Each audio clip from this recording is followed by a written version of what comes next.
ಅನ್ನುವಂಥ ಮಾತನ್ನು ನಿಮಗೆ ಹೇಳ್ತೀವಿ. ಯಾಕಂದ್ರೆ ಪ್ರಯತ್ನದ ಮತ್ತು ಸ್ವಲ್ಪರೊಳಗೆ ಜಾರಿ ಅದ. ಆ ಕಸ್ತೂರಿ ಮೃಗ ನಿಮಗೆ ಉದಾಹರಣೆ ದೃಷ್ಟಾಂತ ಕೊಟ್ಟಿವಿ.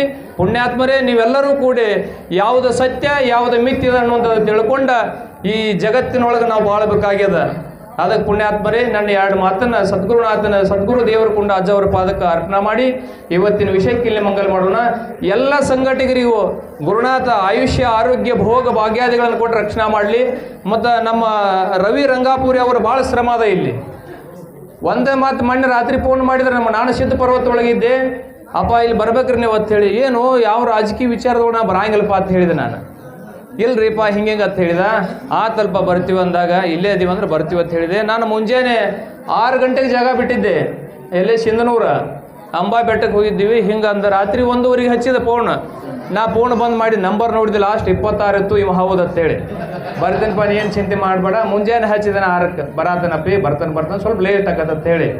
ಹಂಗೆ ಯಾಕಂದ್ರೆ ಮನುಷ್ಯನಿಗೆ ಸಮಾಧಾನ ಅನ್ನುವಂಥದ್ದು ಭಾಳ ದೊಡ್ಡದ. ನಿಮ್ಮ ಸಲುವಾಗಿ ಚೆಬ್ಬಿಗೆ ಸರ್ ಹಂಗೆ ನಾವು ಹೋಗ್ತೀವಿ ಅಂತಂದ್ರೆ ಮುಂದೆ ನಿಮ್ಮದು ಒಳ್ಳೆ ಭವಿಷ್ಯದ.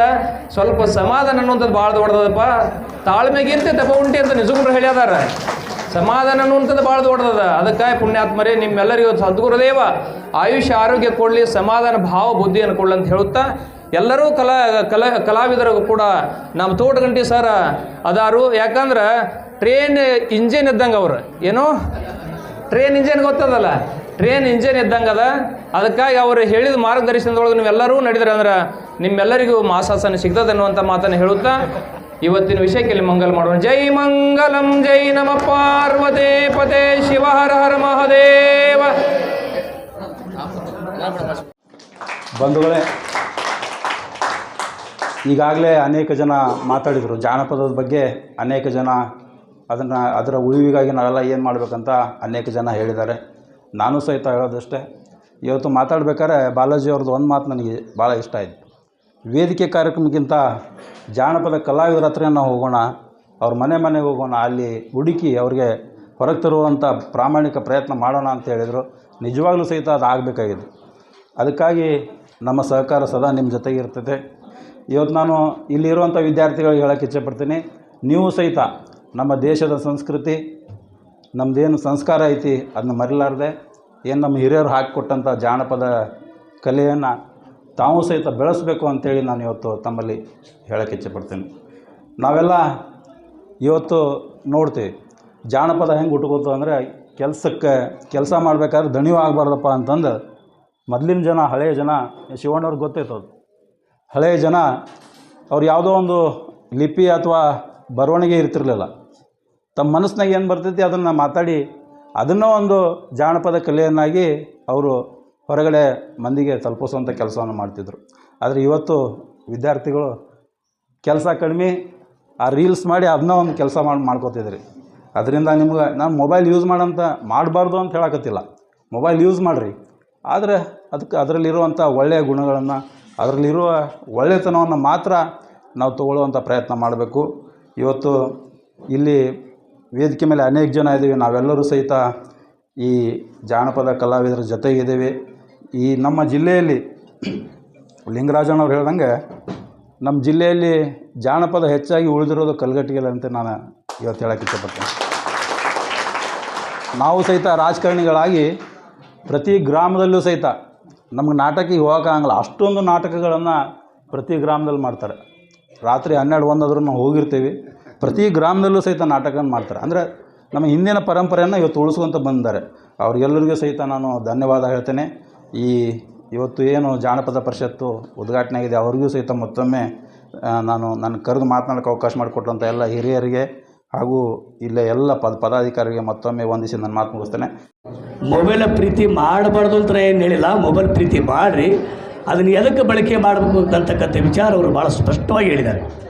ನೀವು ಏನಾದರೂ ಬುದ್ಧಿವಂತರಾಗಿದ್ರೆ, ಇನ್ನೂ ಹೆಚ್ಚಿನ ವಿದ್ಯಾವಂತರಾಗಬೇಕು ಅನ್ನೋದು ಆಶೆ ಇದ್ರೆ, ಮುಂದೆ ದೊಡ್ಡ ವ್ಯಕ್ತಿಗಳಾಗಬೇಕು ಅನ್ನೋ ಆಶೆ ಇದ್ರೆ, ಮುಂದೆ ನಾಡಿನ ಮತ್ತು ದೇಶದ ಪ್ರಬುದ್ಧ ವ್ಯಕ್ತಿಗಳಾಗಬೇಕು ಅನ್ನೋದು ನಿಮ್ಮಲ್ಲಿ ಆಶೆ ಇದ್ರೆ, ಮೊಬೈಲನ್ನು ಸದ್ಬಳಕೆಗಾಗಿ ಒಳ್ಳೆಯದಕ್ಕಾಗಿ ಉಪಯೋಗ ಮಾಡಿರಿ ಅಂತಕ್ಕಂಥ ವಿಚಾರ ನಂದು ಕೂಡ ಅದೇ ಒಂದು ಹೊತ್ತು. ಯಾಕೆಂದರೆ ಇವತ್ತಿನ ಮೊಬೈಲ್ ಯುಗದಲ್ಲಿ ಅನೇಕ ಮಕ್ಕಳು ಈ ಫೇಸ್ಬುಕ್ಕು ಮತ್ತು ವಾಟ್ಸಪ್ಪಿನ ಕೆಟ್ಟ ವಿಚಾರಗಳನ್ನು ನೋಡಿಕೊಂಡು ಅವರು ಎಷ್ಟೋ ಆತ್ಮಹತ್ಯೆ ಮಾಡ್ಕೊಂಡಿದ್ದಾರೆ. ಬಹುಶಃ ಅಂಥ ಕೆಟ್ಟ ಪ್ರವೃತ್ತಿ ನೀವು ಯಾರೂ ಹೆಜ್ಜೆ ತುಳಿಬೇಡ್ರಿ. ಒಳ್ಳೆಯದಕ್ಕಾಗಿ ಒಳ್ಳೆ ಚಿಂತನೆ ಮಾಡಿರಿ. ತಾಯಿ ತಂದೆಯನ್ನು ಪ್ರೀತಿಸ್ರಿ, ಗುರು ಹಿರಿಯರನ್ನು ಪ್ರೀತಿಸ್ರಿ, ದೇವ ಮತ್ತು ಮಠಗಳನ್ನು ಪ್ರೀತಿಸ್ರಿ. ಅಂದಾಗ ಮಾತ್ರ ಮನುಷ್ಯನಿಗೆ ಒಳ್ಳೆಯ ಒಂದು ಜೀವನ ನಡೀಲಿಕ್ಕೆ ಸಾಧ್ಯ ಅಲ್ಲ. ನೀವು ದ್ವೇಷ ಬಿಟ್ಟು ಪ್ರೀತಿಯನ್ನು ಕಂಡಾಗ ಮಾತ್ರ ನೀವು ಜಗತ್ತನ್ನು ಗೆಲ್ಲಬಹುದು, ಜಗತ್ತಿನ ಪ್ರೀತಿಯನ್ನು ಗೆಲ್ಲಬಹುದು. ಕೇವಲ ಯಾರೋ ಒಬ್ಬರು ಕಣ್ಕಿಸಿದ ನೋಡ್ಯಾರ ಅಂತೇಳಿ ಅವನಿಗೆ ಮತ್ತೊಂದು ಕೆಟ್ಟ ಕಣ್ಣಿನಿಂದ ನೋಡಿ ಹೊಡೆದಾಟ ಮಾಡುವಂಥ ಕೆಲಸ ಈ ಮೊಬೈಲ್ ಸಂಸ್ಕೃತಿಯಲ್ಲಿ ನಡೆದಿದೆ. ಅದು ದಯವಿಟ್ಟು ಯಾರೂ ಮಾಡಬೇಡ್ರಿ. ತಾಯಿ ತಂದೆಗೆ ಕೆಟ್ಟ ಹೆಸರು ತರುವಂಥ ಮಕ್ಕಳು ಆಗಬೇಡ್ರಿ ಅಂತ ಹೇಳುತ್ತಾ, ಜಾನಪದ ಸಾಹಿತ್ಯ ಮತ್ತು ಕಲೆ ಉಳಿಸಿ ಬೆಳೆಸುವಂಥ ಕೆಲಸ ಮಾಡಿರಿ. ಮತ್ತು ಈಗ ನಾವು ಹಿರಿಯರು ನೋಡಿರಿ, ಜಾನಪದ ಕಲಾವಿದರು ಯಾವ ರೀತಿ ಇರ್ತಾರಕ್ಕಂತಕ್ಕಂಥ ಉದಾಹರಣೆ, ತೆಲಿಗೊಂದು ಜಡದ ರುಮಾಲು ಕಟ್ಕೊಂಡು ಅವ್ರು ನೋಡಿಬಿಟ್ರೆ ನಿಜವಾದ ಕಲೆವಂತರು ಕಾಣ್ತಾರೆ, ಕಲಾವಿದರಂತೆ ನಮ್ಮ ಕಣ್ಣಿಗೆ ಕಾಣ್ತಾರೆ. ಹೌದಾ? ಅಂಥ ರುಮಾಲು ಸುತ್ತಕೊಳ್ಳುವಂಥ ಎಲ್ಲರೂ ಪ್ರಯತ್ನ ಮಾಡಬೇಕು. ಕೇವಲ ಈಗ ಅವ್ರು ಹಿರಿಯರದಾರ, ಅವ್ರು ಬಿಟ್ಟು ಹೋಗ್ತಾರೆ ಮುಂದೆ, ಆ ದಾರಿ ಹಿಡಿಯೋರು ಯಾರು? ಆ ದಾರಿ ಹೇಗೆ ಬಿಟ್ಟು ಬಿಡ್ಬೇಕಾ? ಇಲ್ಲ. ಯಾವ ರೀತಿ ನಮ್ಮ ಊರಿಗೆ ಸಂಪರ್ಕ ದಾರಿ ಕಟ್ಟಾದಾಗ ಮತ್ತೆ ದಾರಿಯನ್ನು ನಾವು ಸರಳ ಮಾಡ್ಕೋತೀವಿ, ಮಣ್ಣು ಹಾಕ್ಯೋ, ಇಟಂಗಿ ಹಾಕ್ಯೋ, ಸಿಮೆಂಟ್ ಹಾಕ್ಯೋ ಏನೋ ದಾರಿ ಸರಳ ಮಾಡ್ತೀವಲ್ಲ.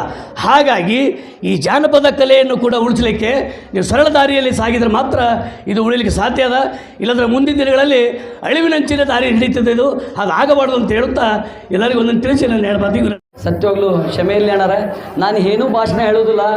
ಕನ್ನಡ ಅಂದರೆ, ಕನ್ನಡ ಬಂದರೆ ಏನು ಸುಂದರ ಅನ್ನುವಂಥದ್ದು ನಾವೆಲ್ಲರೂ ನೋಡ್ಬೇಕಂದ್ರೆ ಕಲಗಡಗಿ ತಾಲೂಕಾಗ ನೋಡ್ಬೇಕಂತ ಹೇಳ್ತಾ, ಬಾರಿಸು ಕನ್ನಡ ಡಿಮ್ಡಿಮವ, ಓ ಕರ್ನಾಟಕ ಹೃದಯ ಶಿವ, ತನು ಕನ್ನಡವಾಗಲಿ, ಮನ ಕನ್ನಡವಾಗಲಿ, ಜಗವೆಲ್ಲ ಕನ್ನಡವಾಗಲಿ. ಜೈ ಜೈ ಕನ್ನಡ. ಬಾಲವಿಗೆ ಮಾಣಿಕ್ಯ ಚನ್ನ ಸುಬೇಂದ್ರ ಮಹಾಸ್ವಾಮಿಗಳ ಪಾದಕಮಲಗಳಿಗೆ ಭಕ್ತಿಪೂರ್ವಕ ನಮಸ್ಕಾರ ಸಲ್ಲಿಸುತ್ತಾ, ಅದೇ ರೀತಿಯಾಗಿ ನಮ್ಮ ರಾಜ್ಯ ಅಧ್ಯಕ್ಷರಾದಂತ ಡಾಕ್ಟರ್ ಎಸ್ ಬಾಲಾಜಿ ಅವರೇ ಮತ್ತು ಅಧ್ಯಕ್ಷ ವಹಿಸಿದಂತ ಯರಪ್ಪ ಎಮ್ಮೆ ಅವರೇ ಮತ್ತು ನಮ್ಮ ನೆಚ್ಚಿನ ಮಾಜಿ ವಿಧಾನ ಪರಿಷತ್ ಸದಸ್ಯರಂತ ನಾಗರಾಜ್ ಹೆಬ್ಬಿ ಅವರೇ ಮತ್ತು ಈಗ ಅಧ್ಯಕ್ಷರಾಗಿ ನೇಮಕೊಂಡಂತ ಜಾನಪದ ಕಲಾವಿದರಂತ ನಿಂಗಪ್ಪ ದೊಡ್ಡ ಪೂಜಾರ್ ಅವರು, ಪ್ರಧಾನ ಕಾರ್ಯದರ್ಶಿ ಅಂತ ರಂಗಪ್ಪ ಅವರು ಮತ್ತು ಇನ್ನಿತರೆಲ್ಲ ಪದಾಧಿಕಾರಿಗಳು ಮತ್ತೆ ವೇದಿಕೆ ಬರ್ತಕ್ಕಂಥ ಎಲ್ಲ ಗಣ್ಯ ವ್ಯಕ್ತಿಗಳು, ಗೀತಾ ಮೇಡಮ್ ಇರ್ಬೋದು, ಶಿವಣ್ಣ ಇರ್ಬೋದು, ಅರ್ಚಲ್ಲಿ ಅವರಾಗಲಿ ಮತ್ತೆಲ್ಲ ನಮ್ಮ ಇನ್ನೂ ಇನ್ನಿತರೆಲ್ಲ ಪದಾಧಿಕಾರಿಗಳು, ಮಾಧ್ಯಮದ ಬಂಧುಗಳು ಮತ್ತೆಲ್ಲ ನಮ್ಮ ಸರ್ ಮಲ್ಲಿಗೌ ಸರ್ ಈ ಮೊನ್ನೆ ಪ್ರಿನ್ಸಿಪಾಲ್ ಆಗಿ ನಿವೃತ್ತಿ ಹೊಂದಿದ್ದು ಮತ್ತೆ ಹೆಚ್ಚಾಗಿ ಈ ಒಂದು ಅವಕಾಶವನ್ನು ಕೊಟ್ಟಂತ ನಮ್ಮ ಸರ್ಕಾರಿ ಪದವಿ ಪೂರ್ವ ಕಾಲೇಜಿನ ಪ್ರಾಚಾರ್ಯ ಮತ್ತೆಲ್ಲ ಸಿಬ್ಬಂದಿಯವರು ನಮ್ಗೆ ಇಷ್ಟೆಲ್ಲ ಅನುಕೂಲ ಮಾಡಿಕೊಟ್ಟಿಲ್ಲ. ಮತ್ತೆಲ್ಲ ವಿಶ್ವವಿದ್ಯಾಲಯ ವಿಭಾಗದಲ್ಲಿ ಅಧ್ಯಯನ ಮಾಡ್ತಕ್ಕಂಥ ಎಲ್ಲ ಮಕ್ಕಳು ಮತ್ತೆಲ್ಲ ಸುಶಕ್ತಿ ಕೊಪ್ಪದ ಎಲ್ಲ ಬಡ ಜಾನಪದ ಕಲಾವಿದರಲ್ಲ ಇಲ್ಲಿ ನಮ್ಮ ಜಿಲ್ಲಾ ಸಮ್ಮೇಳನ, ತಾಲೂಕು ಸಮ್ಮೇಳನ ಆದ್ರೆ ನಮ್ಮೆಲ್ಲ ಅಲ್ಲಿ ಸುಶಕ್ತಿ ಕೊಪ್ಪದವ್ರ ಬಂದು ಅದನ್ನ ಸ್ಥಾಪನೆ ಮಾಡ್ಬೇಕಂತ ಕಲಗಡಗಿ ತಾಲೂಕಿನಲ್ಲಿ ಒಳ್ಳೆಯ ಜಾನಪದ ಕಲಾವಿದರಂತಕ್ಕಂಥ ಮಾತನ್ನು ಹೇಳ್ತಾ, ಯಾಕಂದ್ರೆ ನಮಗೆಲ್ಲ ಕೋರಡಿ ಅವ್ರಂದ್ರೆ ಬಹಳ ಆತ್ಮೀಯರು, ಅವ್ರ ಮನೆ ಹೋಗಿ ಊಟ ಮಾಡೇವಿ, ಬಹಳಷ್ಟು ಆತ್ಮೀಯರು. ಹೀಗಾಗಿ ಈಗೇನು ಬಹಳಷ್ಟು ಪ್ರಾಸ್ತಾವಿಕ ಮಾತಾಡಿದಂತ ನಮ್ಮ ಸತ್ತಪ್ಪರಾಗ್ಲಿ ಅಥವಾ ರಂಗಾಪುರಾಗ್ಲಿ ಒಟ್ಟಲ್ಲಿ ಒಂದು ಮುಖ್ಯ ಉದ್ದೇಶ ನಮ್ದು ಬಾಲಾಜಿ ಅವತ್ತು ಜಾನಪದ ಕಲೆ ಉಳಿಸ್ಬೇಕು, ಬೆಳೆಸ್ಬೇಕು. ಹಿಂದಿನ ಕಾಲದಲ್ಲಿ ಯಾವ ರೀತಿಯಾಗಿ ಅದು ಹುಟ್ಟ ಇರ್ಬೋದು ಅಥವಾ ಒಂದು ಬರ್ದೇ ಇರ್ಬೋದು, ಪ್ರತಿಯೊಂದು ಚಟುವಟಿಕೆಗಳಿಗೆ ಜಾನಪದ ಕಲೆಯನ್ನು ಬಳಕೆ ಬಳಸ್ತಾ ಇದ್ದಾರೆ. ಮತ್ತೆ ಜಾನಪದ ಅಂದ್ರೆ ಏನೋ MA ಆಗ್ಬೇಕು, MCom ಆಗ್ಬೇಕು, PhD ಆಗ್ಬೇಕಂತೆಲ್ಲ ಸಾಮಾನ್ಯ ವ್ಯಕ್ತಿಗಳು ಸರಿಕಲ್ಲ. ಬೇಕಿರುವ ಗುಡಿಸಾಗಕ್ಕೆ ಶಾಲೆ ಹೋಗಿದ್ದಿಲ್ಲ, ಇಡೀ ಒಂದು ಲಾವಣಿ ಪದವನ್ನು ಎಷ್ಟು ಚೆನ್ನಾಗಿ ಹಾಡ್ತಾ ಇದ್ರು. ರಾಜ್ಯ ರಾಷ್ಟ್ರ ಮಟ್ಟದಲ್ಲಿ ಅವ್ರು ತಮ್ಮ ಕಲೆಯನ್ನು ಪ್ರದರ್ಶನ ಮಾಡಿದ್ರು. ಇದೆಲ್ಲ ಒಬ್ಬರಿಗಿಂತ ಒಬ್ಬರು ಹಂಗ ಒಂದು ಬಾಯಿಂದ ಮತ್ತೊಂದು ಬಾಯಿ ಹೋಗುವಂತಕ್ಕಂತ ಒಂದು ಕಲೆ, ಆ ಕಲೆಯನ್ನು ಉಳಿಸ್ಬೇಕು, ಬೆಳೆಸ್ಬೇಕಂತಕ್ಕಂಥ ಉದ್ದೇಶ ಇಟ್ಕೊಂಡು ಬಾಲಾಜಿ ಅವರು ಇಡೀ ರಾಜ್ಯ ತುಂಬ 30 ಜಿಲ್ಲೆಯೊಳಗ ಜಿಲ್ಲಾ ಅಧ್ಯಕ್ಷರು ಮಾಡಿ ಸುಮಾರು 300 ತಾಲೂಕು ಅಧ್ಯಕ್ಷರು ಮಾಡಿ ಬಹಳ ಒಳ್ಳೆ ಕೆಲಸ ಮಾಡ್ತಾ ಇದ್ದಾರೆ. ಇದು ಸಣ್ಣ ಕೆಲಸ ಅಲ್ಲ. ಹೀಗಾಗಿ ಅವ್ರು ಏನೋ ಈಗ ಒಂದು ಅಧ್ಯಕ್ಷ ಮಾಡ್ಯಾರ, ಬರೀ ಪದಾಧಿಕಾರಿಯಾಗಿ ಉದ್ಘಾಟನೆ ಆಗಿ ಬಿಡುದಲ್ಲ. ನಾನು ನೋಡಿರಲ್ಲ ಬಹಳ ಇಷ್ಟು ಹೊರಟು ಆಮೇಲೆ ಉಳಿದಿಲ್ಲ. ನನ್ನ ಅನುಭವ ಅದಾವೆಲ್ಲ ತಾಲೂಕು ನೋಡ್ತಾ ಇದ್ದೇವೆ, ಬಹಳ ಕುಡಿಸ್ತಾರೆ, ಎಲ್ಲ ಗದ್ದೆ ಮಾತ್ರ ಮುಂದೆ ಮಲ್ಕೊಂಡು ಬಿಡ್ತಾರಲ್ಲ, ಹಂಗಾಗಬಾರ್ದು. ನನ್ನ ಉದ್ದೇಶ ಏನಪ್ಪಾ ಅಂದ್ರೆ ದಯವಿಟ್ಟು ನಿಮ್ಮಲ್ಲಿ ವಿನಂತಿ ಮಾಡ್ಕೊತಿದ್ರೆ ಬಹಳ ವಿಶ್ವಾಸ ಇಟ್ಕೊಂಡು ಬಾಲಾಜಿ ಅವ್ರ ನಿಮಗೆ ಒಂದು ಅಧಿಕಾರ ವಹಿಸ್ಕೊಟ್ರ ನಿರಂತರವಾಗಿ ತಿಂಗಳು ಒಂದು ಕಾರ್ಯಕ್ರಮ ಮಾಡ್ಬೇಕು. ಹಂಗಿದ್ರೆ ಆಗ್ಬೇಕು, ಇಲ್ಲದ್ರೆ ಆಗ್ಲಿಕ್ಕೆ ಹೋಗಬಾರ್ದು. ನನ್ನ ಆಗಿರಲ್ಲ